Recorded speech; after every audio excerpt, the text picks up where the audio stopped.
How we doing, guys? It's Mr. Striz and I'm checking in. So today's LEQ is explain how energy decreases as it moves from one trophic level to another. So as you notice in the intro, we're going to be talking about food webs and food chains.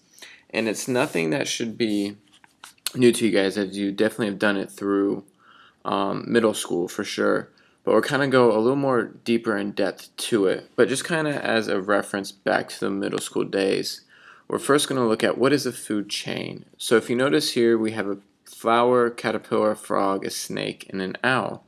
So what a food chain is a linear network of links in a food web.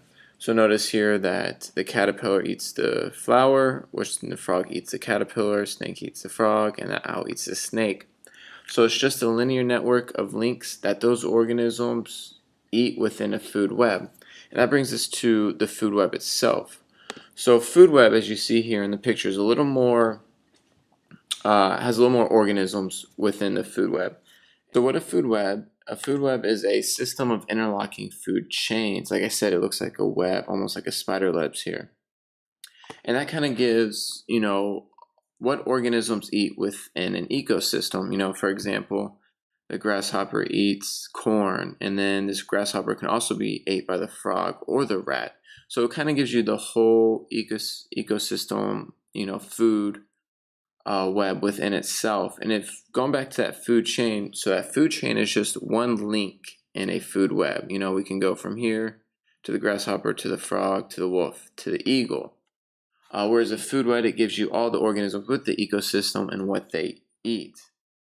Now, moving along from there, we're going to be looking at food pyramid, or not a food pyramid, an ecological pyramid. And what an ecological pyramid is, it looks like this. It's a pyramid itself, just kind of like you see in your math classes. But what it's used for is it's an energy pyramid that shows the percent of energy at each level. So there's amount of energy within a pyramid, within an ecosystem at each level. And notice here, you start at 100%, and then you go from 10% to 1% to 0.01%. So as you move up a food chain or a food web or an energy pyramid, the energy gets lower. And the reason behind that is that 10% of energy is passed to each level. So like I said before, instead of going from 100 to 100% again, you lose 90% of that energy and only 10% of energy is passed. And that's because energy is lost in the form of heat. Organisms have to use some of the energy to survive. So on the graph here, the consumer eats this tree, or this huge tree. He's only getting 10% of that energy from the tree. That 90% once again is lost in the form of heat because he has to use some of that energy to keep surviving. And then even there, from the lion, the secondary consumer, he eats the giraffe, but it's not like he gets all 10% of the giraffe. He only gets 1% of that energy moved.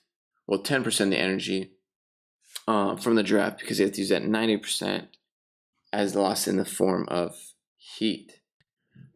So as we look at this energy pyramid, you also have to know what a trophic level is.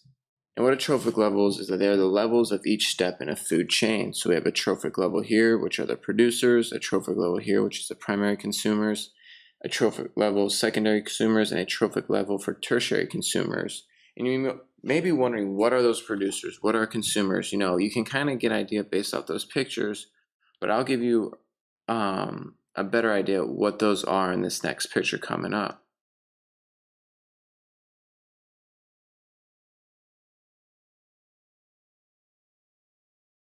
So looking at this picture, it kind of breaks down producers, consumers, and decomposers. And we first look at producers. Producers are organisms who store energy from the sun. They are found at the bottom of the food chain there. And those examples are plants. So plants take in sunlight to perform photosynthesis, but those plants are then ate from consumers. So consumers eat the producers, and the producers are at the bottom of the food chain. So what consumers are organisms who consume other organisms. So for instance, we had in that one picture where the owl was eating the snake, but the snake also eats the frog. So they're all consumers because they're eating other organisms, even plants. A consumer eats producers as well.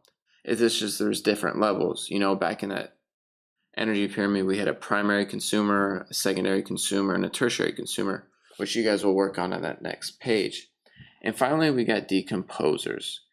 And decomposers are organisms who feed on dead organisms, like mushrooms or vultures.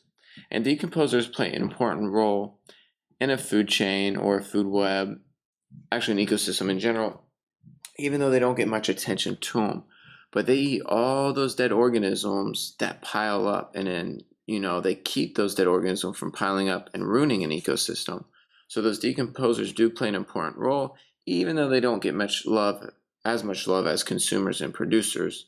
But definitely producers are very important as well, because they're the ones that start the food chain. You can't have producers with no plants. No consumers can't eat plants if there's none to eat. So the producers are very important as well. And that ends our video today on energy level. Make sure you answer that LEQ and go on to page 28. Make sure you get that vocab down, as well with the 10% rule. This is Mr. Striz signing out.